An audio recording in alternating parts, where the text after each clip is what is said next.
Күндүн маанилүү жаңылыктар менен тааныштырып, бүгүн программасы. Студияда мен Тимур Владислав. Саламатсыздарбы? Алгач чыгарылыштын кыскача мазмуну менен таанышып алыңыздар.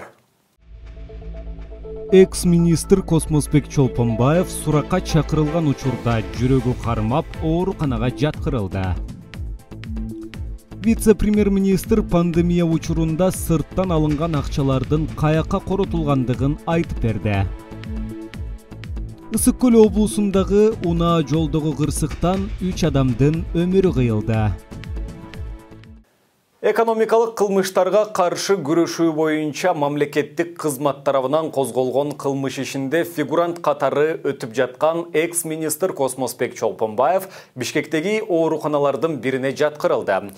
Бул тууралуу журналисттерге анын айланасындагылар билдирди. Алардын айтымы боюнча Космосбек Чолпонбаев жүрөгү кармап ооруканага түштү. Ооруканада дарыгерлер ага пневмония диагнозун коюшкан. Эске салсак, бүгүн Саламаттыкты сактоо министрлигинин мурдагы башчысы коррупция жана жеке фармацевтикалык компаниялардын кызыкчылыгын көздөгөн кылмыш иши боюнча Финполицияга дагы суракка чакырылган. Ал медициналык жабдыктарды чет өлкөлөргө саткан деп шектелүүдө. Ысык Көл облусунда жол кырсыгынан 3 адамдын өмүрү кыйылды. Өзгөчө кырдаалдар министрлигинин маалыматына караганда, каргашалуу окуя 9 июлда Тоң районунда балыкчы Кочкор автожолунун 4 чакырымында катталган.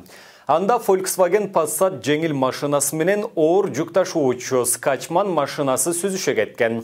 Жол кырсыгынан 46 жаштагы эркек, 42 жаштагы аял жана 12 жаштагы бала каза болду. Дагы 3 киши жабыркап балыкчы шаардык ооруканасына жаткырылды. Социалдык түйүндөрдөгү маалыматка караганда каза болгондор бир үй бүлөнүн мүчөлөрү, күйөөсү, аялы жана уулу болгон. Кийинки күндөрү өлкөдө жол кырсыгынан каза тапкандар көп катталууда.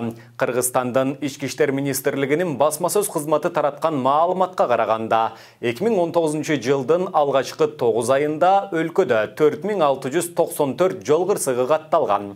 Бул 2018 жылга салыштырганда 12,3%га көп. Премьер-министр Кубатбек Боронов бейтаптарды орун жок деп артка кетирбей, башка ооруканадан болсо дагы орун таап бересиңер. Бул иштерди медициналык мекемелерге куратор катары бекитилген өкмөт мүчөлөрү уюштурууга тийиш деп билдирди.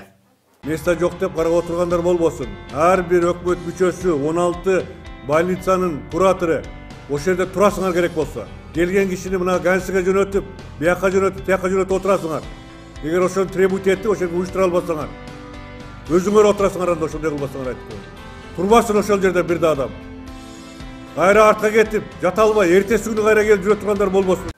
Бишкек шаарынын Чүй проспектиси менен Тыныстанов көчөлөрүнүн кесилишинде тез жардам унаасынын катышуусунда жол кырсык болгонун, окуяга күбө болгон жаран билдирди. Анын айтымында тез жардам унаасы спорт ордосундагы күндүзгү стационарга оор абалдагы бейтапты алып бара жаткан.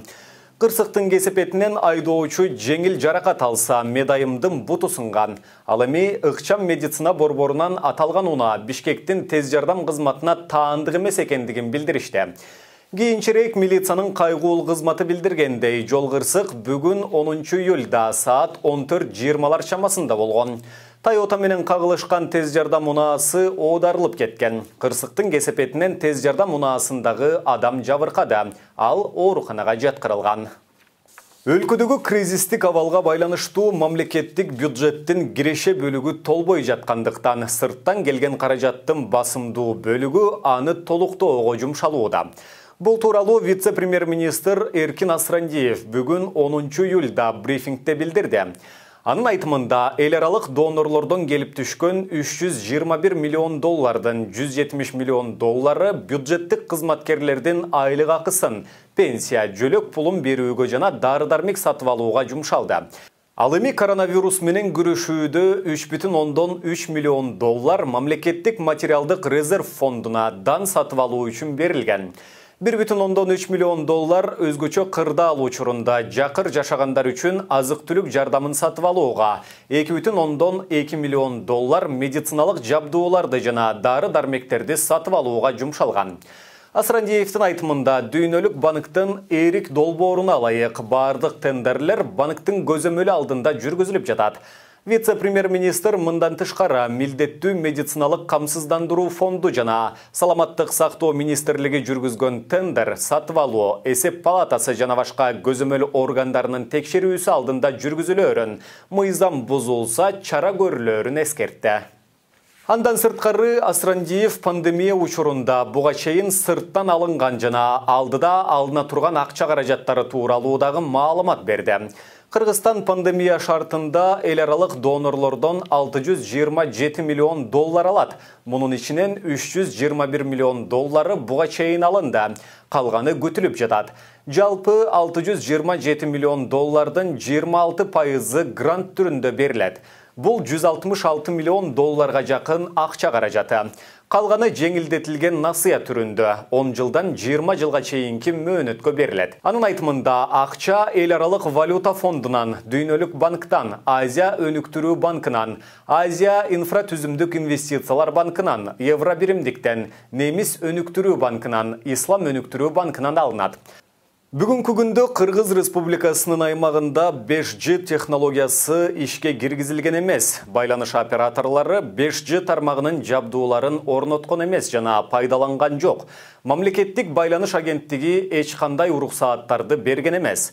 Мессенджерлер жана социалдык тармактар аркылуу таралып жаткан 5G технологиясынын зыяндуулугу жөнүндө маалымат чындыкка дал келбейт деп билдирди Кыргыз Республикасынын маалыматтык технологиялар жана байланыш мамлекеттик комитетинин төрагасы Алтынбек Исмаилов. Анын айтымында эл арасында жалган маалымат тараткандар заманбап технологиялар адам өмүрүнө коркунуч жаратат деген жалган маалымат менен элди дүрбөтүп, калкты укукка каршы иш-аракеттерге үндөп жатышат. Радио толкундар вирустарды өткөрбөйт, тилекке каршы адамдар жалган маалыматка ишенип жатышат. Санариптик гигиенаны сактаңыздар жана маалымат булактарын текшерип туруңуздар деп кошумчалады ал. Кыргызстанда мектеп окуучуларынын республикалык олимпиадасынын жыйынтыгы жарыяланды.